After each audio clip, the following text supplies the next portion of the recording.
اعوذ باللہ من الشیطان الرجیم بسم اللہ الرحمن الرحیم السلام علیکم ورحمۃ اللہ وبرکاتہ۔ وائزہ اور یاد کرو جب قال کہا ربکا تمہارے رب نے للملائکۃ فرشتوں سے انی بے شک جاعل میں مقرر کرنے والا ہوں فی الارض زمین میں خلیفۃ نائب۔ اور یاد کرو جب تمہارے رب نے فرشتوں سے فرمایا کہ میں مقرر کرنے والا ہوں زمین میں ایک نائب۔ اس رکوع میں ایک اور عظیم الشان احسان کا ذکر ہے، یہ ہے کہ جب انسان کی پیدائش کا تذکرہ خالق کائنات نے جس اہتمام سے اس پیکر خاکی کی تخلیق کا ذکر فرمایا، اس اہتمام سے کسی دوسری مخلوق کا ذکر نہیں فرمایا۔ اس مقام پر رب مضاف ہے، کا ضمیر کی طرف اس کا مرجع ذات مصطفیٰ صلی اللہ علیہ وآلہ وسلم ہے۔ اس اضافت میں جو لطف ہے اس کا صحیح ادراک صرف اہل محبت و عرفان کا خلاصہ ہے۔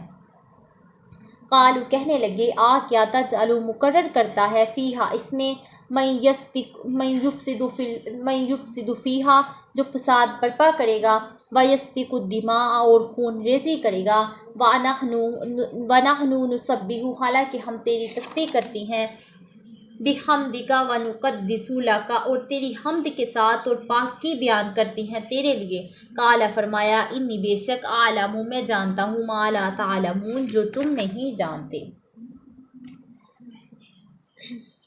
اس کا واحد مالک ہے اور اس کا ماخذ اشتیاق الوقع ہے جس کے معنی ہے پیغام رسانی، کیونکہ فرشتے اللہ تعالیٰ کا پیغام اس کے مقبول بندوں تک پہنچانے کے لیے مامور ہیں، اسی لیے انہیں اس نام سے موسوم کیا گیا ہے۔ ملائکہ کی کیا حقیقت ہے؟ اس میں اتنے مختلف اقوال ہیں کہ ان کا احاطہ یہاں آسان نہیں۔ علماء اسلام کے نزدیک ان کی حقیقت یہ ہے کہ ان کو ان کی اصل شکل میں صرف اولیاء کاملین ہی دیکھ سکتی ہیں، اور ہونا بھی یوں ہی چاہیے، کیونکہ مختلف اشیاء کا شعور اور ادراک ایک ہی قوت سے نہیں ہوتا، بلکہ مختلف قوتیں مختلف چیزوں کا شعور و ادراک کرتی ہیں۔ رنگ کا ادراک آنکھ سے، حرارت کا چھونے سے ہوتا ہے۔ نابینا اگر سرخ اور سفید کو نہ سمجھ سکے تو وہ معذور ضرور ہے، لیکن اسے یہ حق نہیں پہنچتا کہ وہ سرخ و سفید کا انکار ہی کر دے۔ اسی طرح ملائکہ جن کا تعلق علم روح سے ہے، اگر ظاہری حواس انہیں نہ پا سکیں تو اگر وہ معذور ہے اور وہ آنکھ جو عالم ارواح کے اسرار و لطائف کو دیکھ سکتی ہے تو وہ اس وقت روشن ہوتی ہے جب ریاضت اور مجاہدات سے تزکیہ نفس ہو اور دل کا آئینہ چمکنے لگے۔ جو لوگ ساری عمر لذات و خواہشات کے در پہ رہتی ہیں، جنہوں نے تزکیہ نفس کی اہمیت کا کبھی احساس ہی نہیں کیا، اگر اس نورانی اور لطیف مخلوق کو نہ دیکھ سکے تو معذور ہے، لیکن نہیں کس طرح یہ زیبا نہیں۔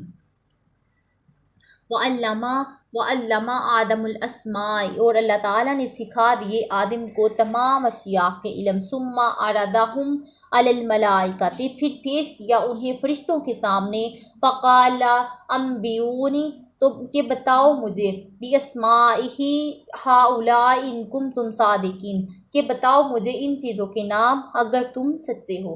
اور اللہ تعالیٰ نے سکھا دیے آدم کو تمام اشیاء کے علم، پھر پیش کیا انہیں فرشتوں کے سامنے اور فرمایا بتاؤ مجھے ان تمام چیزوں کے علم اگر تم سچے ہو۔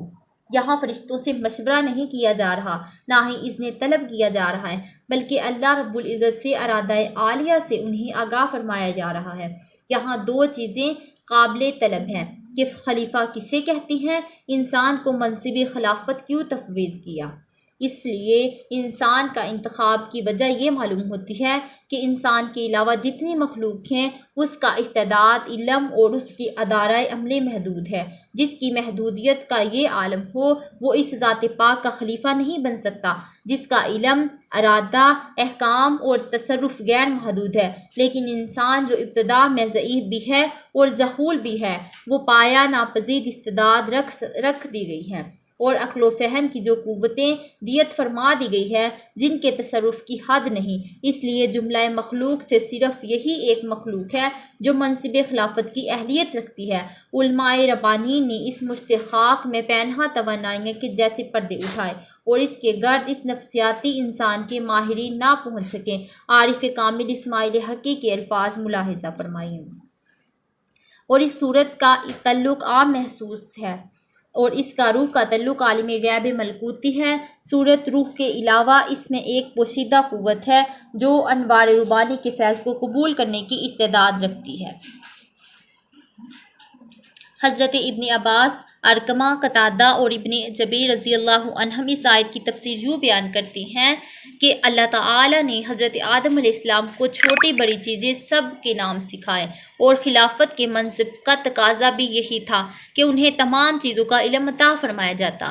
جب حضرت آدم علیہ السلام کے علم کی یہ کیفیت تھی تو سید النبی حضرت محمد صلی اللہ علیہ وآلہ وسلم کے علوم معارف کا کیا کہنا۔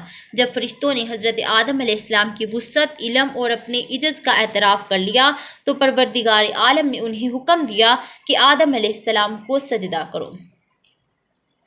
قالوا کا عرض کرنے لگے سبحانکا، پاک ہے تو، لعالم لنا، اور ہم کچھ نہیں دیکھتے، الا مگر، من جو، علمتنا، مگر جتنا تو نے ہمیں سکھا دیا ہے، وانکا، اور بے شک، انتا، تو ہی ہے، علیم حکیم، علم والا اور حکمت والا۔ قال، فرمایا، یا آدم، اے آدم، انبئوہم، بتاؤ انہیں، باسمائہم، ان چیزوں کے نام، فلما، پس جب، انباءہم، بتا دیے، باسمائہم، ان کے نام، قال علم، تو اللہ نے فرمایا کیا نہیں ہے، اقول، کہا تھا، لکم، تمہیں، انی، بے شک، اعلم، میں خوب جانتا ہوں، غیب السماوات والارض، جو چیز چھپی ہے آسمان میں اور زمین میں، وَأَعْلَمُ، اور میں جانتا ہوں، ما تبدو، جو تم ظاہر کرتے ہو، وما کنتم تکتمون، اور جو تم چھپاتے ہو۔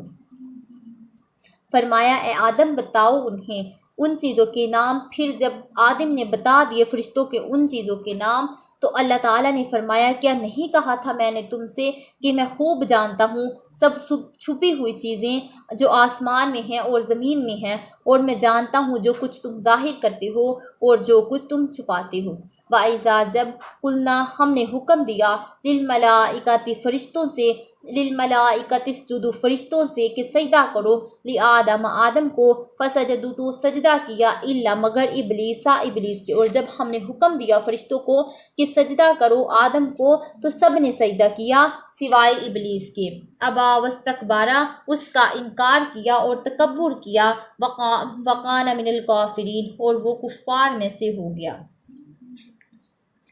علماء کے نزدیک یہاں سجدے کے لغوی معنی مراد ہیں کہ فرشتوں کو ادب و احترام کا حکم دیا گیا، لیکن جمہور علماء کے نزدیک شرعی معنی مراد ہیں، یعنی فرشتوں کو حکم دیا گیا کہ آدم علیہ السلام کے سامنے پیشانی رکھ دیں۔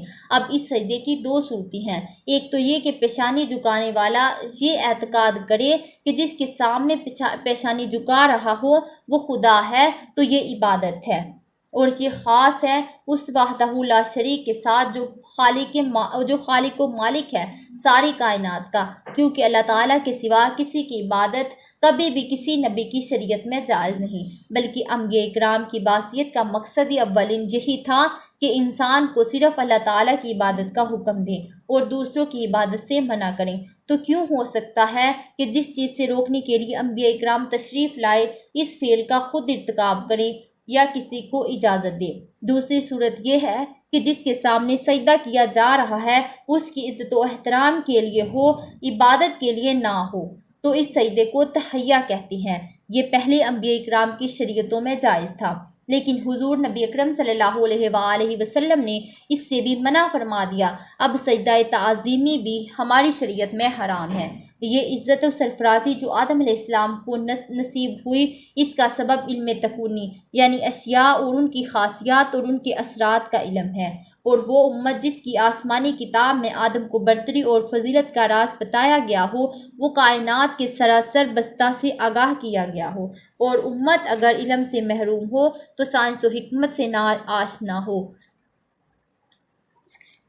وقلنا، اور ہم نے فرما دیا، یا آدم اسکن، اے آدم رہو، انتا، تم، وزوجکا، اور تمہاری بیوی، جنتا، جنت میں، وکلا منہا رغدن حیث شئتما، اور دونوں کھاؤ اس سے جتنا چاہو اور جہاں سے چاہو، ولا تقربا هذه الشجرۃ، اور مت جانا اس درخت کے نزدیک، فتکون من الظالمین، ورنہ تم ظالموں میں سے ہو جاؤ گے۔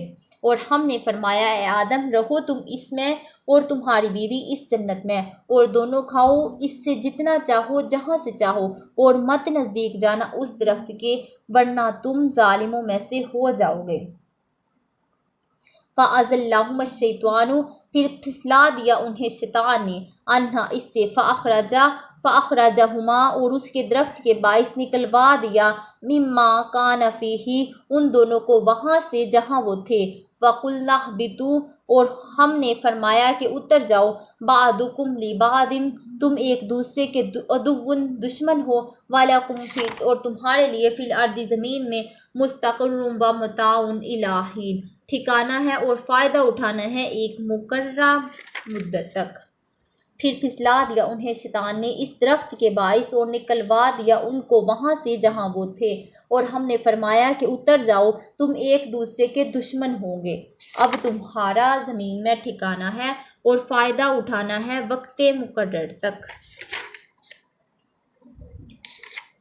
اس مقام پر بے ساختہ یہ خیال پریشان کرنے لگتا ہے کہ کیا انبیاء کرام سے بھی گناہ سرزد ہوتا ہے؟ اس لیے اجمال کو ملحوظ رکھتے ہوئے اس سلسلے کے متعلق کچھ عرض کرنا نہایت ضروری ہے۔ علامہ قرطبی نے بڑی عمدگی سے اس مشکل کو حل کیا ہے۔ فرماتے ہیں یعنی امام حنفی، مالکی اور شافعی مسلک کے جمہور فقہا کا یہی مذہب ہے کہ انبیاء جس طرح کبیرہ گناہوں سے پاک ہوتے ہیں اسی طرح صغیرہ گناہوں سے بھی پاک ہوتے ہیں۔ اس کی وجہ یہ ہے کہ ہمیں ان کے مطلق اطاعت کا حکم دیا گیا ہے، اگر ان سے گناہ کا ارتکاب ہو سکے تو ان کو گناہوں کی اطاعت بھی لازم آئے گی، جس سے ہدایت کا سارا نظام درہم برہم ہو جائے گا۔ اس پر یہ شبہ وارد ہوتا ہے کہ قرآن کریم میں جاں بجاں انبیاء کرام کی طرف ایسی چیزیں منسوب ہیں جو گناہ ہیں، اور پھر ان امور پر انبیاء کو شدید ندامت اور استغفار بھی منقول ہے۔ اس آیت میں یہ لطیف اشارہ بھی ہے کہ اس دنیا میں تمہارا قیام ہمیشہ کے لیے نہیں ہوگا، بلکہ یہ تمہاری عارضی قیام ہوگی۔ ان فرصت کے لمحوں میں تمہیں اپنی ابدی زندگی کو بہتر بنانے کے لیے کوشاں رہنا چاہیے۔ آدم علیہ السلام بھولے سے یہ خطا کر بیٹھے، لیکن پھر فرط ندا سے روئے، اور اتنا روئے کہ آنسوؤں کے دریا بہائے۔ ان کے درد انگیز نالوں سے پتھروں کے دل پھٹ جاتے۔ دن رات آہو فغاں سے کام تھا، ہر وقت بارگاہ الہی میں اس کی رحمت کے لیے ملتجی رہتے۔ سال ہر سال اسی طرح بیت گئے، لیکن مغفرت کی خوشخبری نہ ملی۔ آخر ایک روز ایسے کلمات زبان سے نکلے کہ رحمت خداوندی کو ترس آ گیا اور چشم عنایت مائل باکرم ہو گئی۔ اور وہ کون سے کلمات تھے؟ اس کے متعلق حضرت شاہ عبدالعزیز قدس سرہ کی تفسیر فتح العزیز کی عبارت نقل کرتا ہوں تاکہ وہ خوش نصیب جو طمانینت قلب کے باعث ہو۔ طبرانی میں موجود ہے کہ حضرت امیر المومنین عمر بن خطاب سے روایت کی ہے کہ حضور صلی اللہ علیہ وآلہ وسلم نے فرمایا، جب حضرت آدم علیہ السلام سے یہ گناہ سرزد ہوا، ان پر عتاب الہی نازل ہوا، توبہ قبول ہونے میں حیران تھے، اور اتنے میں سر کو عرش کی طرف اٹھائے تھا اور اس جگہ لکھا ہوا تھا لا الہ الا اللہ محمد الرسول اللہ۔ یہاں سے معلوم ہوتا ہے کہ قدر کس شخص کی اللہ تعالیٰ کے نزدیک برابر اور اس شخص کے نہیں کہ نام اس کا اپنے نام کے برابر لکھا۔ تدبیر یہ ہے کہ بحق اسی شخص کا سوال مغفرت طلب کروں۔ پس دعا میں کہا، اے میرے مولا، میں تجھ سے محمد مصطفیٰ صلی اللہ علیہ وآلہ وسلم کے صدقے سے التجا کرتا ہوں، تم مجھے بخش دے۔ حق تعالیٰ نے ان کی بخشش کی اور وحی بھیجی کہ محمد صلی اللہ علیہ وآلہ وسلم کو کہاں سے جانا تو نے؟ تو انہوں نے یہ تمام ماجرا عرض کیا۔ حکم پہنچا کہ اے آدم، محمد صلی اللہ علیہ وآلہ وسلم سب پیغمبروں میں پچھلا پیغمبر ہے، اولاد تیری میں سے ہے، اور اگر وہ نہ ہوتا تو میں تجھ کو پیدا نہ کرتا۔ توبہ کا لغوی معنی ہے رجوع کرنا۔ جب کہا جائے کہ بندے نے توبہ کی تو اس کا مفہوم یہ ہوتا ہے کہ سرکشی چھوڑ کر وہ اللہ تعالیٰ کا فرما بردار بن گیا، اور اگر عتاب کا فاعل اللہ تعالیٰ ہو تو پھر معنی یہ ہوتا ہے کہ اللہ تعالیٰ نے اپنے نادم اور شرمسار بندے کی طرف نظر رحمت فرمائی اور اس کا قصور معاف فرما دیا۔ فَقُلْنَا اهْبِطُوا مِنْهَا جَمِيعًا اور فَقُلْنَا اهْبِطُوا مِنْهَا فتلقا اور پھر سیکھ لیے آدم نے من سے ربہ اپنے رب سے کلمات چند کلمے، پھر سیکھ لیا آدم نے اپنے رب سے چند کلمے، فتاب علیہم انہ هو التواب الرحیم، تو اللہ تعالیٰ نے اس کی توبہ قبول کی، بے شک وہی توبہ قبول کرنے والا ہے۔ فَقُلْنَا اهْبِطُوا مِنْهَا جَمِيعًا اور حکم ہوا کہ اتر جاؤ اس جنت میں سب کے سب، فَأَمَّا پس جب یاتی آئے منی تمہارے پاس ہدن ہدایت، فمن جو تابع و پیروی کی ہدن اور میری ہدایت کی، فلا خوف ان پر نہ خوف ہوگا، علیہم ولا ہم یحزنون نہ ان پر خوف ہوگا اور نہ وہ غمگین ہوں گے، والذین اور وہ جنہوں نے کفر کیا، وکذبوا وہ جھٹلایا، بآیاتنا ہماری آیتوں کو، اولئک یہی اصحاب النار دوزخ ہوں گے، ہم فیہا خالدون اور ہمیشہ اسی میں رہیں گے، اور جنہوں نے کفر کیا اور جھٹلایا ہماری آیتوں کو تو وہ دوزخی ہوں گے اور اس میں ہمیشہ رہیں گے۔